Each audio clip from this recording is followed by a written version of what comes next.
हरि ओम तत्सत हरि ओम तत्सत हरि ओम तत्सत। श्रीमद् भगवद गीता। श्रीमद् भगवद गीता ହେଉଛି ମହାଭାରତର ଭୀଷ୍ମ ପର୍ବର ଏକ ଅଂଶ, ଯେଉଁଥିରେ ଭଗବାନ ଶ୍ରୀକୃଷ୍ଣ କୁରୁକ୍ଷେତ୍ର ଯୁଦ୍ଧ ମୈଦାନରେ ଅର୍ଜୁନଙ୍କୁ ଜୀବନର ପରମ ସତ୍ୟ ଏବଂ କର୍ତ୍ତବ୍ୟ ବିଷୟରେ ଜ୍ଞାନ ପ୍ରଦାନ କରିଛନ୍ତି। ଏଥିରେ 18ଟି ଅଧ୍ୟାୟ ଏବଂ 700ଟି ଶ୍ଲୋକ ରହିଛି, ଯାହା ମନୁଷ୍ୟକୁ ଧର୍ମ, କର୍ମ ଏବଂ ଭକ୍ତିର ମାର୍ଗ ଦେଖାଇଥାଏ। ଏହାର 18ଟି ଅଧ୍ୟାୟର ସଂକ୍ଷିପ୍ତ ସାରାଂଶ ନିମ୍ନରେ ଦିଆଗଲା।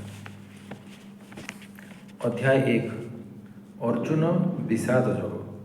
ଯୁଦ୍ଧକ୍ଷେତ୍ରରେ ନିଜ ଆତ୍ମୀୟ ସ୍ୱଜନଙ୍କୁ ଦେଖି ଅର୍ଜୁନ ମୋହଗ୍ରସ୍ତ ହୋଇପଡ଼ିଥିଲେ।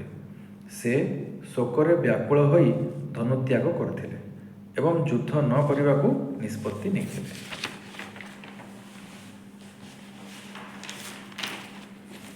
ଅଧ୍ୟାୟ 2 ସାଂଖ୍ୟ ଯୋଗ। ଭଗବାନ ଶ୍ରୀକୃଷ୍ଣ ଅର୍ଜୁନଙ୍କୁ ଆତ୍ମାର ଅମରତ୍ୱ ବିଷୟରେ ବୁଝାଇଥିଲେ। ସେ କହିଥିଲେ ଯେ ଶରୀର ନଶ୍ୱର ମାତ୍ର, ଆତ୍ମା କେବେ ମରେ ନାହିଁ, ତେଣୁ ଶୋକ କରିବା ଅନୁଚିତ। ଅଧ୍ୟାୟ 3 କର୍ମଯୋଗ। ଶ୍ରୀକୃଷ୍ଣ କର୍ମର ମହତ୍ଵ ବୁଝାଇ କହିଥିଲେ ଯେ ଫଳର ଆଶା ନ ରଖି ନିଜ କର୍ତ୍ତବ୍ୟ କରିବା ଉଚିତ। ନିଷ୍କାମ କର୍ମ ହିଁ ମନୁଷ୍ୟକୁ ପବିତ୍ର କରିଥାଏ। ଅଧ୍ୟାୟ 4 ଜ୍ଞାନ କର୍ମ ସନ୍ନ୍ୟାସ ଯୋଗ। ଏହି ଅଧ୍ୟାୟରେ ଦିବ୍ୟ ଜ୍ଞାନର ମହତ୍ଵ ବର୍ଣ୍ଣିତ। ଭଗବାନ ଧର୍ମର ରକ୍ଷା ପାଇଁ ନିଜର ବିଭିନ୍ନ ଅବତାର ଗ୍ରହଣ ବିଷୟରେ କହିଥିଲେ। ଅଧ୍ୟାୟ 5 କର୍ମ ସନ୍ନ୍ୟାସ ଯୋଗ। ଭଗବାନ ଶ୍ରୀକୃଷ୍ଣ କର୍ମ ଓ ସନ୍ନ୍ୟାସ ମଧ୍ୟରେ ସମନ୍ୱୟ ରକ୍ଷା କରିବାକୁ କହିଛନ୍ତି। ନିଜକୁ କର୍ତ୍ତା ବୋଲି ନ ଭାବି ସମସ୍ତ କର୍ମ ଭଗବାନଙ୍କୁ ଅର୍ପଣ କରିବା ଉଚିତ। ଅଧ୍ୟାୟ 6 ଆତ୍ମସଂଯମ ଏବଂ ଧ୍ୟାନ ଯୋଗ। ମନ୍ତ୍ରକୁ ନିୟନ୍ତ୍ରଣ କରିବା ପାଇଁ ଧ୍ୟାନର ଆବଶ୍ୟକତା ପଡ଼େ ଏବଂ ଏହାର ବିଷୟରେ ଏବଂ ଆବଶ୍ୟକତା ଉପରେ ଏଠାରେ ଗୁରୁତ୍ୱ ଦିଆଯାଇଛି। ଯିଏ ନିଜ ମନକୁ ଜୟ କରିପାରେ ସେ ହିଁ ପ୍ରକୃତ ଯୋଗୀ ବୋଲି ଏଠାରେ ଦର୍ଶାଯାଇଛି। ଅଧ୍ୟାୟ 7 ଜ୍ଞାନ ବିଜ୍ଞାନ ଯୋଗ। ଭଗବାନ ନିଜର ଦିବ୍ୟ ଶକ୍ତି ଏବଂ ସୃଷ୍ଟିର ରହସ୍ୟ ବିଷୟରେ ବୁଝାଇଛନ୍ତି। ସେ କହିଛନ୍ତି ଯେ ପ୍ରକୃତ ଭକ୍ତ ହିଁ ମାୟାକୁ ଅତିକ୍ରମ କରି ତାଙ୍କୁ ପାଇପାରେ। ଅଧ୍ୟାୟ 8 ଅକ୍ଷର ବ୍ରହ୍ମ ଯୋଗ। ମୃତ୍ୟୁ ସମୟରେ ଯିଏ ଭଗବାନଙ୍କୁ ସ୍ମରଣ କରେ ସିଏ ପରମ ଗତିକୁ ପ୍ରାପ୍ତ ହୁଏ। ମୁକ୍ତି ପାଇଁ ସର୍ବଦା ଈଶ୍ୱରଙ୍କ ଚିନ୍ତନ ଆବଶ୍ୟକ। ଅଧ୍ୟାୟ 9 ରାଜବିଦ୍ୟା ରାଜଗୁହ୍ୟ ଯୋଗ। ଏହା ସବୁଠାରୁ ଗୁପ୍ତ ଜ୍ଞାନର ଅଧ୍ୟାୟ ଅଟେ। ଏଥିରେ ଭକ୍ତିର ସହଜ ମାର୍ଗ ଏବଂ ଭଗବାନଙ୍କ ସର୍ବବ୍ୟାପକତା ବିଷୟରେ ବର୍ଣ୍ଣନା କରାଯାଇଛି। ଅଧ୍ୟାୟ 10 ବିଭୂତି ଯୋଗ। ଶ୍ରୀକୃଷ୍ଣ ସମଗ୍ର ସୃଷ୍ଟିରେ ନିଜର ଦିବ୍ୟ ବିଭୂତି ଓ ଐଶ୍ୱର୍ଯ୍ୟ ବିଷୟରେ ବର୍ଣ୍ଣନା କରିଛନ୍ତି। ଯେ ପ୍ରତ୍ୟେକ ସୁନ୍ଦର ଏବଂ ଶକ୍ତିଶାଳୀ ବସ୍ତୁରେ ନିଜର ଅସ୍ତିତ୍ୱ ସେ ଦର୍ଶାଇଛନ୍ତି। ଅଧ୍ୟାୟ 11 ବିଶ୍ୱରୂପ ଦର୍ଶନ ଯୋଗ।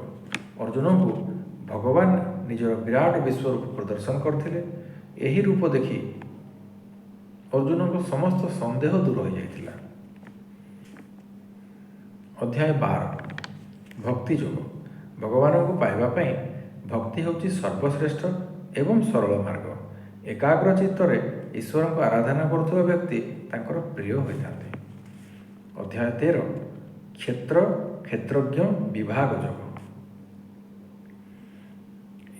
ଏଥିରେ ଶରୀର ହେଉଛି କ୍ଷେତ୍ର ଏବଂ ଆତ୍ମା ହେଉଛି କ୍ଷେତ୍ରଜ୍ଞ। ଏମାନଙ୍କ ମଧ୍ୟରେ ଥିବା ପାର୍ଥକ୍ୟକୁ ବୁଝାଯାଇଛି। ପ୍ରକୃତି ଓ ପୁରୁଷର ସମ୍ପର୍କ ଏହି ଅଧ୍ୟାୟର ମୁଖ୍ୟ ବିଷୟ ଅଟେ। ଅଧ୍ୟାୟ 14 ଗୁଣତ୍ରୟ ବିଭାଗ ଯୋଗ। ସତ୍ଵ, ରଜ ଏବଂ ତମ ଏହି ତିନୋଟି ଗୁଣ ମନୁଷ୍ୟକୁ ବାନ୍ଧି ରଖିଥାଏ। ଏହି ଗୁଣଗୁଡ଼ିକୁ ଅତିକ୍ରମ କଲେ ହିଁ ମୋକ୍ଷ ପ୍ରାପ୍ତି ହୋଇଥାଏ। ଅଧ୍ୟାୟ 15 ପୁରୁଷୋତ୍ତମ ଯୋଗ। ସଂସାରକୁ ଏକ ଓଲଟା ବୃକ୍ଷ ସହିତ ତୁଳନା କରାଯାଇଛି। ଭଗବାନଙ୍କୁ ସର୍ବଶ୍ରେଷ୍ଠ ପୁରୁଷୋତ୍ତମ ଭାବେ ଏଠାରେ ବର୍ଣ୍ଣନା କରାଯାଇଛି। ଅଧ୍ୟାୟ 16 ଦୈବାସୁର ସମ୍ପଦ ବିଭାଗ ଯୋଗ। ମନୁଷ୍ୟର ଦୈବୀ ଏବଂ ଆସୁରୀ ଗୁଣଗୁଡ଼ିକର ବିଶ୍ଳେଷଣ କରାଯାଇଛି। ଦୈବୀ ଗୁଣ ମୁକ୍ତି ଦିଏ ଏବଂ ଆସୁରୀ ଗୁଣ ବନ୍ଧନରେ ପକାଏ। ଅଧ୍ୟାୟ 17 ଶ୍ରଦ୍ଧାତ୍ରୟ विभाग जोग मनुष्यर श्रद्धा आहार और तपस्या मध्य 3 गुण अनुसार भिन्न भिन्न होता है। शुद्ध श्रद्धा ही आध्यात्मिक प्रगतिर चाबिकाठी। अध्याय 18 शेष अध्याय मोक्ष संन्यास योग। यह हूँ समस्त गीतार सारांश। शेष श्रीकृष्ण कहते जे समस्त धर्म त्याग करी केवल तांकर शरणापन्न हेले ही मुक्ति संभव। हरि ओम तत्सत, हरि ओम तत्सत, हरि ओम तत्सत।